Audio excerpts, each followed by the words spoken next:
Hi, I'm Pharaoh, and today I finally got to the end of the grind for beating all of the system champions in Xeno Arena. So I'm going to do the very last battle, and I'm going to go and have a look to see what we can claim from Oceanus. So let's have a look.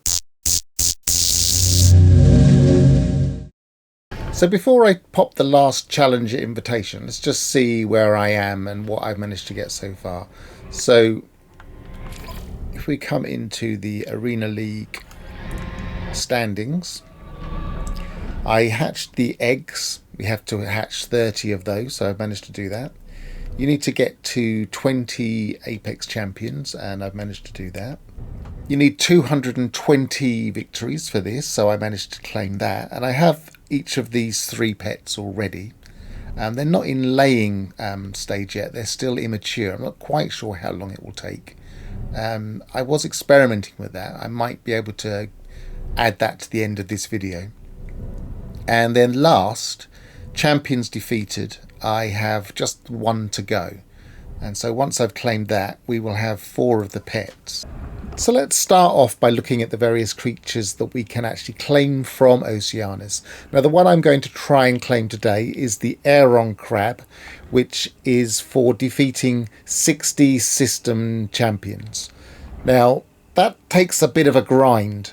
You have to go down to each planet, defeat the system league players, and then once you get a invitation for the system champion, you go up to the space station, pop that, and you can defeat the system champion.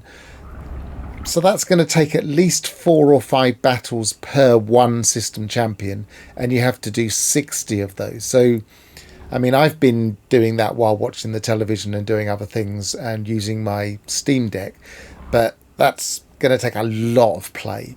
The Wandering Shrimp Tank Egg, that is what looks like a creature with a tank similar to Oceanus's head, but with 4 legs.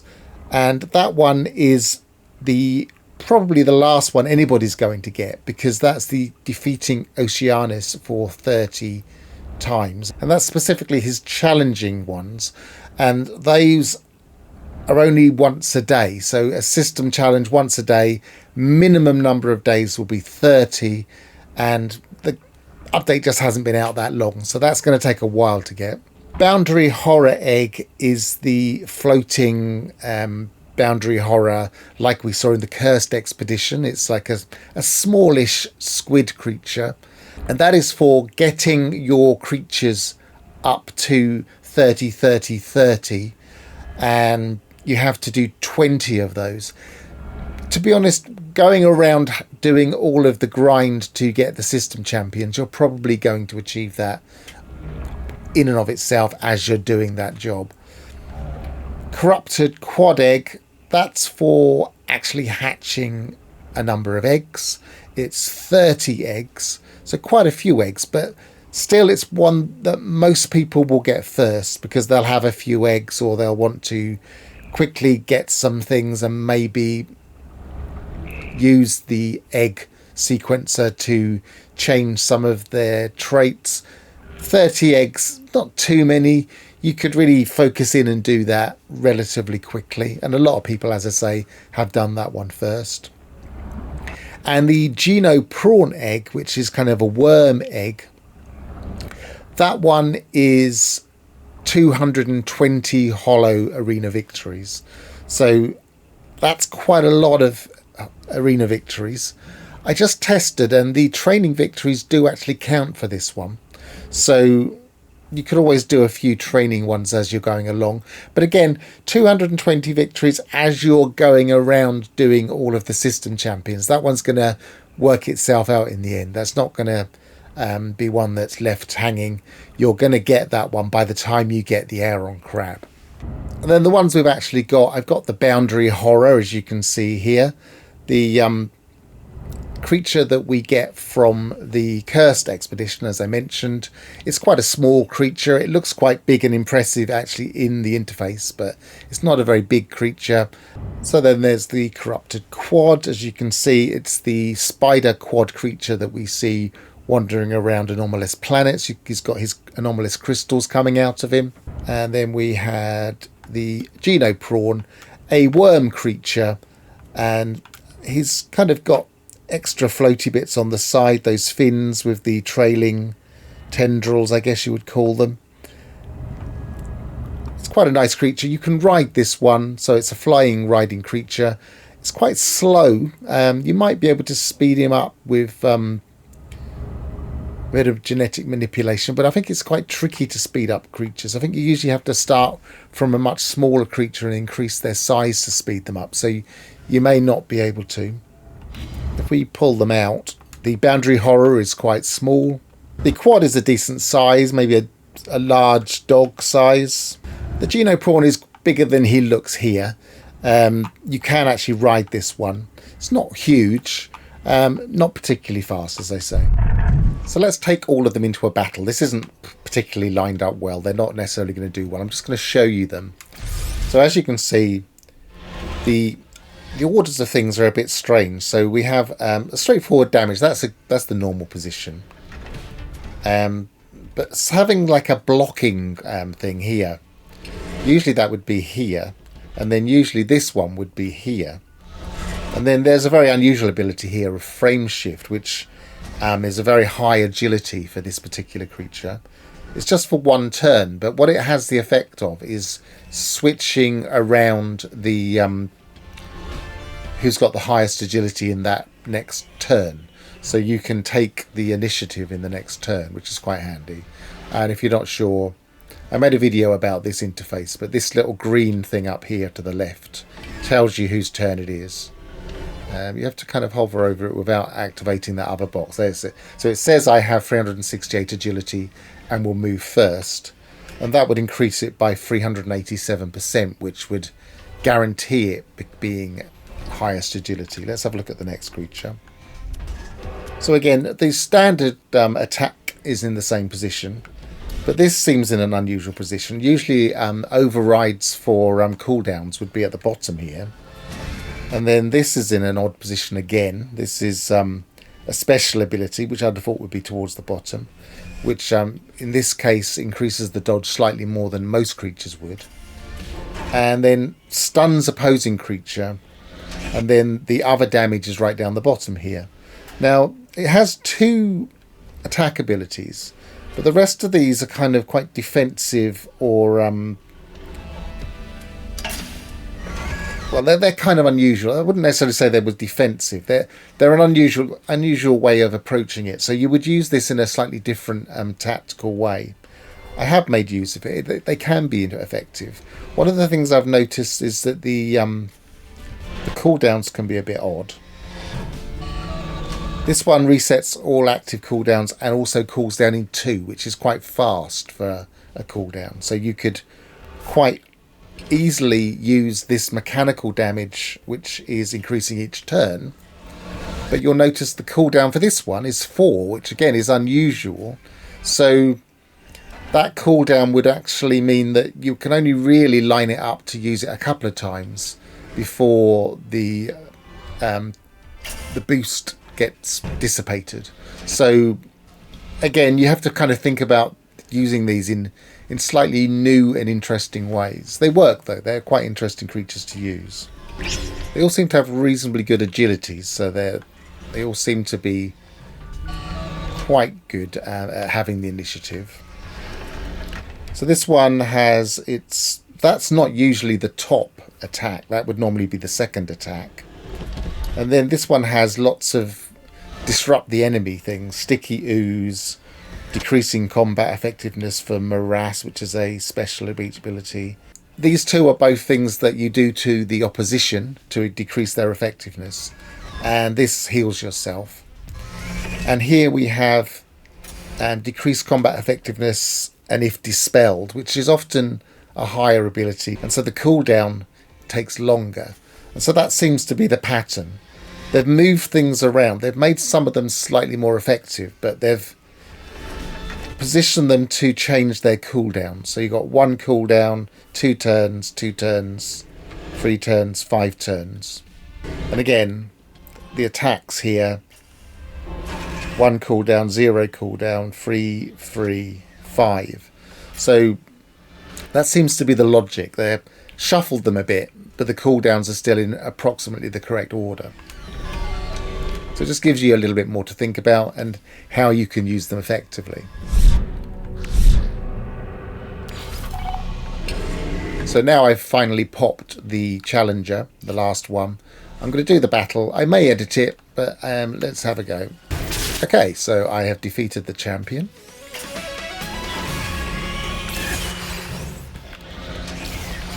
I get Galactic Champion new title. I might put that one in actually. So I've already done the challenge today. So I've only got the option of training battles or having a look at the rewards. So we can now get the Aeron Crab. And then the last one we haven't got, which is for defeating him for a month, the Wandering Shrimp Tank Egg, which I presume is the most similar to him, because it will be another creature from the seas in a tank, only this time in a quad tank. Okay, so I have the egg, the Aeron Crab's genetic material. I could chuck it straight into the egg sequencer, but I really don't see the point, to be honest. They're good enough to get going with, and I can always play with them later. I'm kind of feeling like once I've defeated Oceanus for 30 days, I probably won't spend an awful lot of time actually playing these battles. So it's more of a grind for myself, because I like to get all the titles and all the things out of the game. Hatch this. Oh, he's bigger than I thought he would be. He's floating in the air though. So that was a bit of an optical illusion.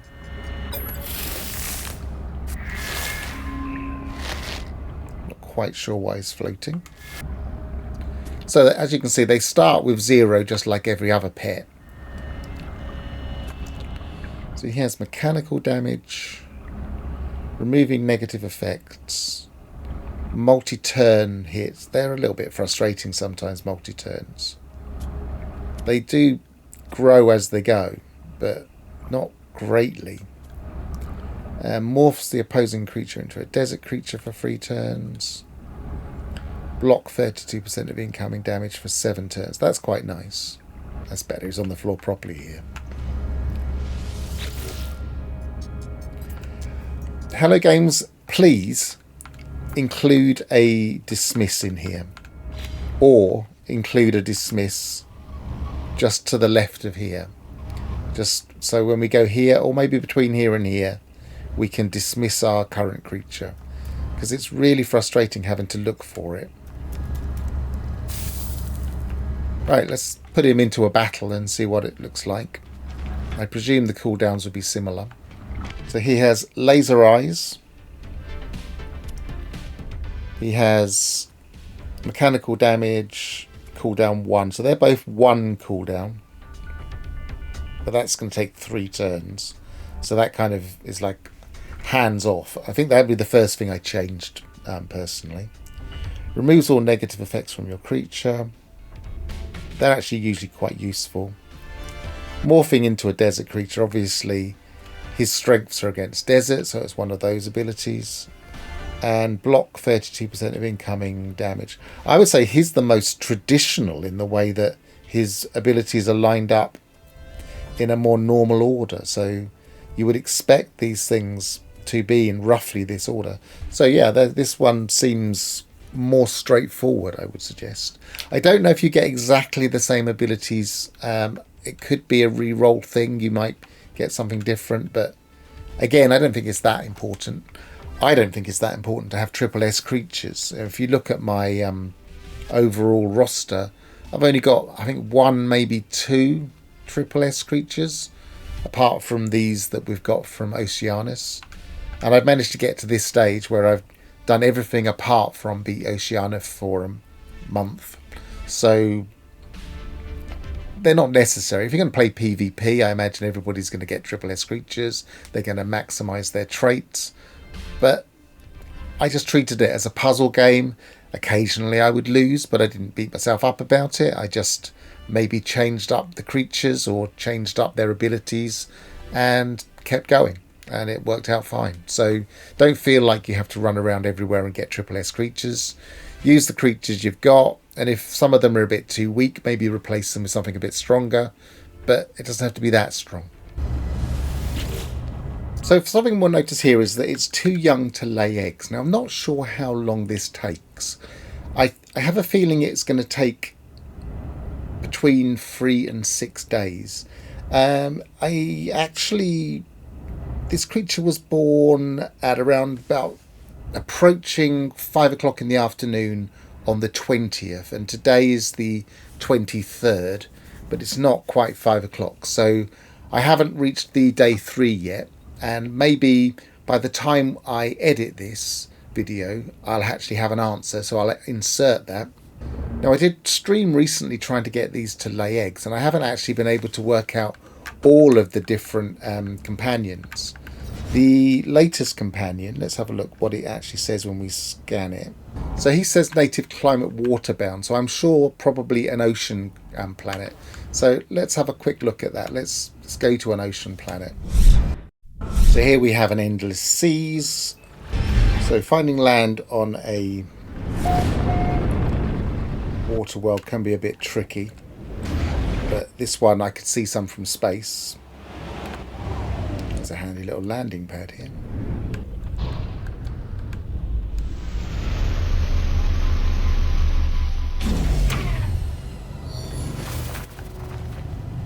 Now, I've manipulated my save, just wound it back a few days.